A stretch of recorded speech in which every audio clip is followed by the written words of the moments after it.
It's kind of my safety blanket.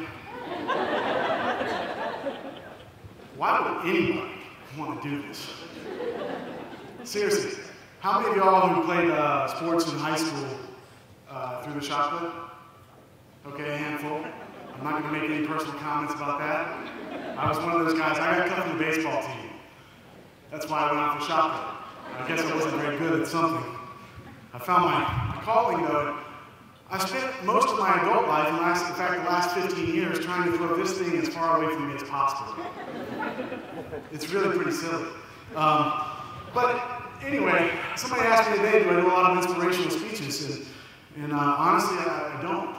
At least I don't see them as inspirational because I'm usually talking to 8-year-olds and 10-year-olds. And you can do some really fun stuff with them that may not play with this crowd. Maybe it won't. But I thought I'd start off with some of my frequently asked questions. Yes, it's that thing. It weighs 16 pounds. We throw it when we're competing. We try to throw it as far away from us as possible, and that's usually about 13 feet past the pitcher's mouth at home plate. Frame of reference, it's about 4 feet outside the store from the front of the stage. 585 pounds, and yes, I've done it for a living. For the last 12 years. But all kidding aside, the main reason why anybody does the shot put is about to start today, the Olympic Games. See, the Olympic Games, even if you're not a competitive athlete, it's just a really cool, beautiful movement, right? It's based on this beautiful set of ideals and this creed that was established in 1896 by a guy named Pierre de Coubertin. That creed reads like this, and I'm actually going to read it because I don't want to mess it up. The most important thing in the Olympic Games is not to win, but to take part. Just as the most important thing in life is not the triumph, but the struggle. The essential thing is not to have conquered, but to have fought well. He went on to pronounce 5 Olympic ideals, and sometimes you only see them as 3, but they're basically 5. And those 5 are to help develop better citizens through the building of character that accompanies amateur participation in sport, to demonstrate the principles of fair play and good sportsmanship, to stimulate interest in fine arts through exhibitions, concerts, and demonstrations during the games, and in so doing contribute to a well-rounded life, to teach that sports are played for fun and enjoyment, and finally, 5, which is probably the most important in today's world, is to create international friendships and goodwill that will lead to a happier and more peaceful world. Since the origin of the Olympic Games, that creed and those 5 ideals have driven generations of young and old athletes to spend years dedicated to honing the skills necessary just to be a part of the Games. You see, de Coubertin stressed inclusion and equality by emphasizing the importance of the struggle, not the end goal. And he was right to do so because in every Olympic Games, in every competition, there really is only one winner. But there are many personal victories along the road. Every Olympian does have a story, and this one is mine. Those 5 ideals have always resonated with me since the very first time I saw Edwin Moses and Carl Lewis and Mary Lou Retton in the 1984 Olympic Games in LA. There was something pure about the way they handled themselves. Their performances were obviously steeped in nationalistic pride, and their purpose was clearly written in 3 letters right across the chest. Those 3 letters would grow into the war cry for supporters and fans and teammates. USA! USA! It rang through the stadium. When my college coach came to me late my senior year and pleaded with me one last time, Adam, take some time to refine your gift. It could take you all the way to the Olympic Games. Those 3 letters finally started to resonate within me. And maybe it was just the fact that there was something big about to happen in my life, but I was finally ready to hear this message that he was telling me. What happens when you graduate from college? Anyone? You have to get a job. Exactly. You're supposed to get a job and graduate from Dartmouth. You're not supposed to get any job. You're supposed to get a really good job. you're supposed to be one of those bankers or consultants or go right in to get your PhD or master's degree. Well, those opportunities, those career paths weren't really for me. They weren't really resonating with me. But those ideals, they were. In conversations with former teammates and mentors, and even the people that I was interviewing with at the time, confirmed my thoughts. Now, maybe they were trying to keep me from continuing in the job process, but that you only have a short window of opportunity to pursue your passions and those ideals before the real world forces you to compromise. It's ideals versus reality. It's a constant struggle, right? And so while my classmates were stressed out about their final round interviews with the Goldmans and the Bains of the world, or the McKinseys, sorry, joke, I started pursuing my passion and my path for the first time based on a set of ideals that I truly believed in, and not because it was the path that was laid out to me by someone else. I had an idea, just a direction. See, my college coach, he knew some people out in California, and California at the time was the epicenter of track and field in the United States. There was great weather. Well, I went to the Bay Area, it's sort of a lie. Great weather, great coaches, and great meets, all within driving distance, all throughout the year. So soon after those initial conversations, I packed up my truck and drove across country with a little over $500 to my name. When I arrived at my new house, it was this dilapidated old stucco job that had been added on to year after year after year for probably 40 years. Any of you who have been out in the Bay Area, South Bay Area, you probably know what I'm talking about. Well, finally, there were 5 bedrooms, and that was about as much as they could squeeze into this little space. The house was nicknamed the Stable because for generations of track athletes, it had been a hostel, more or less, for athletes competing in the area. And my room was nicknamed the Bubble. And it was the Bubble because it was where the new member kind of went before they found a more permanent spot, either in the house or someplace else. And it wasn't really a room, it was actually a closet underneath the stairs, just big enough for a single mattress to fit. But hey, it was for $200 a month, and in California, that's a really good deal. And it also gave me 2.5 months of rent. So those first few weeks were difficult. My family, my friends, and my whole college support system, they were 3,000 miles away. This was the start of what DeCouper Plum referred to as the struggle. And it wasn't easy, it wasn't supposed to be. And for me, like I said before, it was the first time I felt like I was standing on my own 2 feet. And there was great personal validation, even though the struggle meant living in a closet, sacrificing friendships, social life, family events, and even financial stability for those ideals. And oftentimes, the reality of the situation challenged my commitment to those ideals. And at best, the struggle, well, it's just hard, but at worst, it shakes you down to your very core. So in training during 1999, October 1999, something happened. I tore my right pectoral muscle. Now, believe it or not, I'm a pretty small shot player. Most of the guys I compete against are 4 or 5 inches taller than I am, and 60 to 80 pounds heavier. So for me, it was devastating. And with each of the pops that I felt in my pec as it started to tear, I could feel my Olympic journey coming to an end. And injuries they end athletic careers prematurely. Because it's at those times when we're not whole that we're vulnerable and we're open to self-doubt.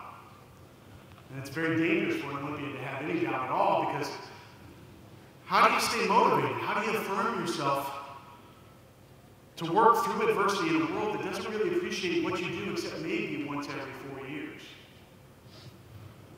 Well, I wish I could say that I bounced right up and I took on this challenge the way I'd taken on every other challenge at that point, but I didn't.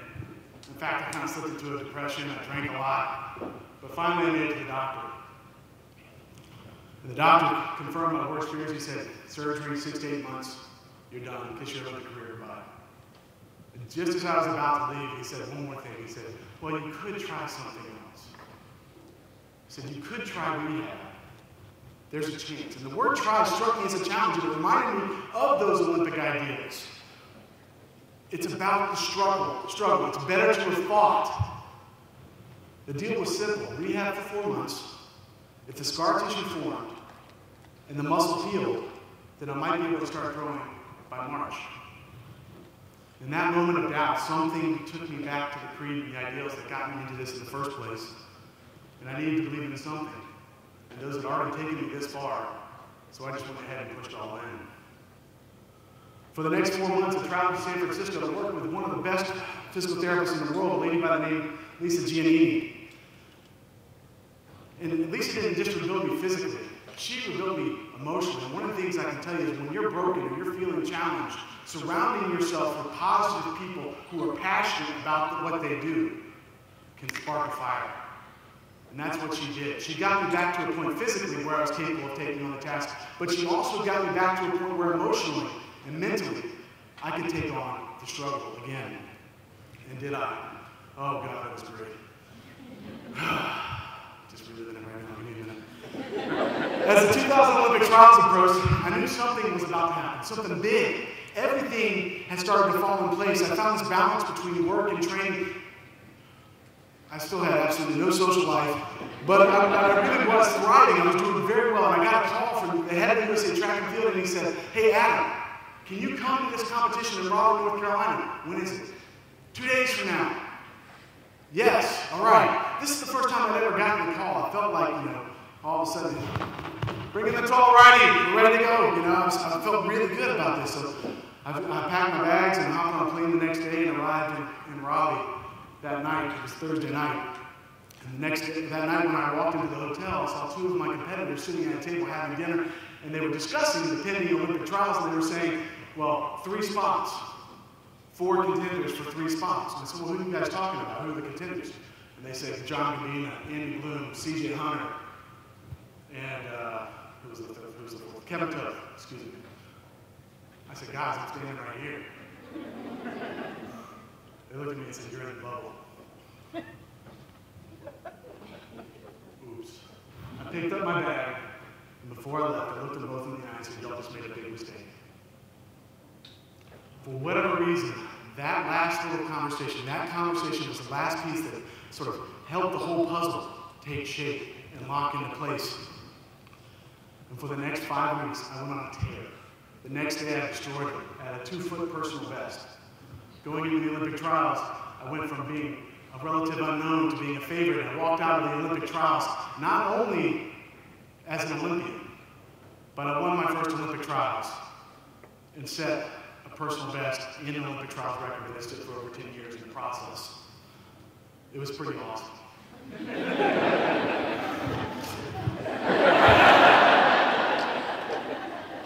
After the trials, I did what every athlete from USA Track and Field does that makes the Olympic team. I moved to Europe. You see, in Europe at the time, that's where all the big meets take place. That's where you can really monetize your efforts over the last 4 years.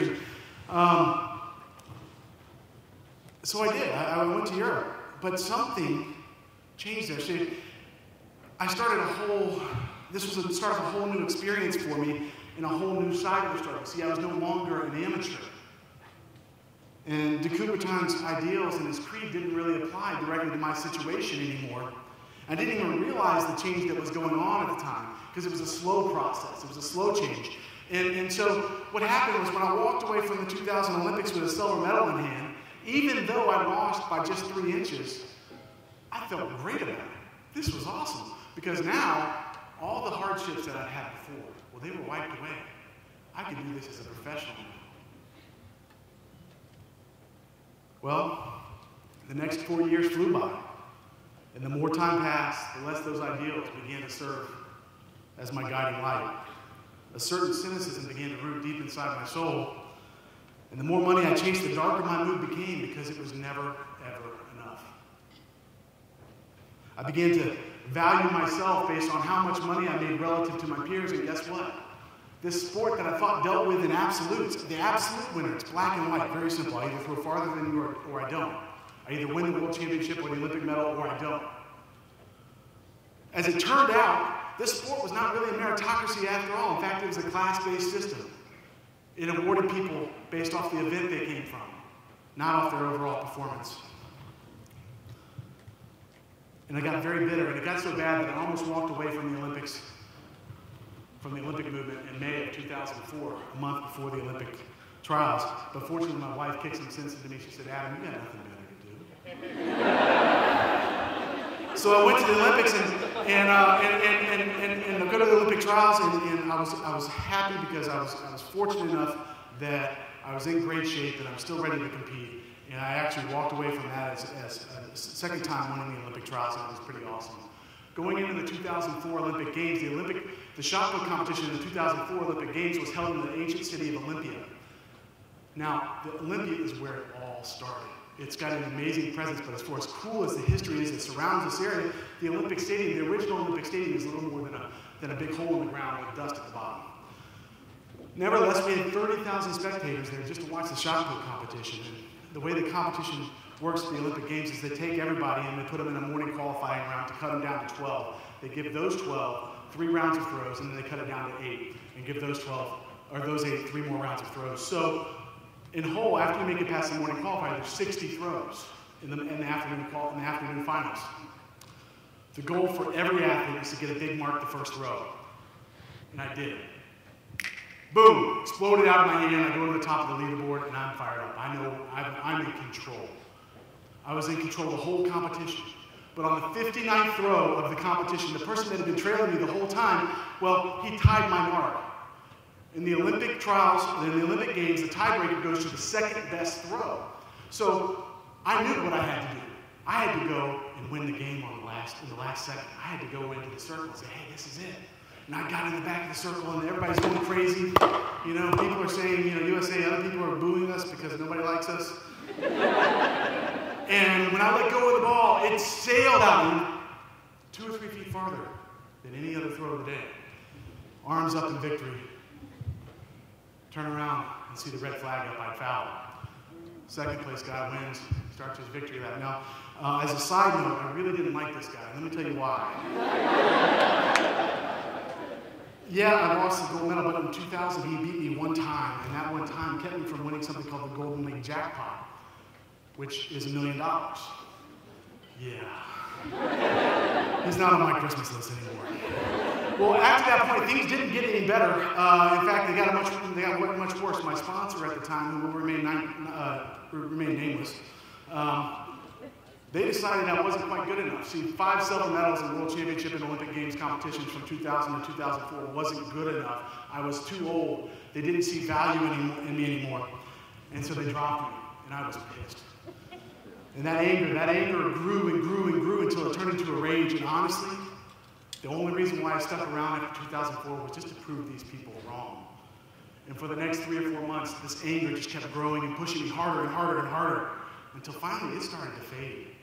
And something came back, that passion, that love, and those ideals. And in 2005, I won my first and only gold medal in the World Championships. I did it without a sponsor, and it cost me a lot of money over the next 7 years. But I didn't start doing this for the money, because the money was never enough. So when I look around this room, I see a lot of people who have may not be shot putters. I don't think, well, we saw a few. Maybe some of you have been to the Olympics in some capacity. So you may not necessarily have the same experience that I do, but I think we have a lot in common. You see, you chose your profession, I think, based off of what I've heard today from the people that I've talked to, because of a certain set of ideals. And in this day and age, it's very hard for the people in this room to get outside validation for your efforts. And when you have those moments where you're starting to feel self-doubt, and you're starting to really, really get frustrated with your job and the struggles that you face every day, don't look outside for that personal affirmation. Go back to those ideals. Go back to those reasons why you started this in the first place. And I think they'll show you the path to success. Thank you very much.